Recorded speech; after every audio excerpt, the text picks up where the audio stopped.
শেষ হয়েছে স্টার জলসার কিছুটা কম সময় ধরে চলা জনপ্রিয় ধারাবাহিক নবাব নন্দিনী। অনেক দিন আগেই শেষ হয়েছে, কিন্তু তারপরে কেউ আর কামব্যাক করেননি। টেলিপর্দার অন্যতম জনপ্রিয় নায়ক রেজওয়ানকেও আর দেখা যায়নি। অনেকেই অপেক্ষা করছিলে তার কামব্যাকের জন্য। অবশেষে টেলিভিশনে নতুন গল্প নিয়ে আসছেন রেজওয়ান রাব্বানী শেখ।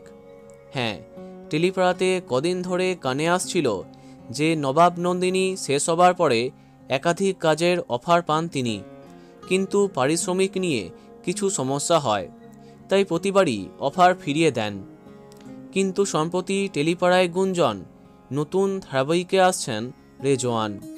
এদিকে সম্প্রতি তার স্টোরিতে একটি ছোট্ট ক্লিপ শেয়ার করে ক্যাপশন দিয়েছেন ওয়ার্ক মোড অন, আর তারপরেই সেই আলোচনা আরও বৃদ্ধি পেয়েছে। তাহলে কি শুটিং আরম্ভ হয়ে গেছে? না, শিওর করে বলা যাচ্ছে না। চ্যানেলটাও নিশ্চিত করে বলা মুশকিল। তবে স্টার বা জি যে কোনো একটি প্রধান চ্যানেলে তার আপকামিং ধারাবাহিকটি আসছে।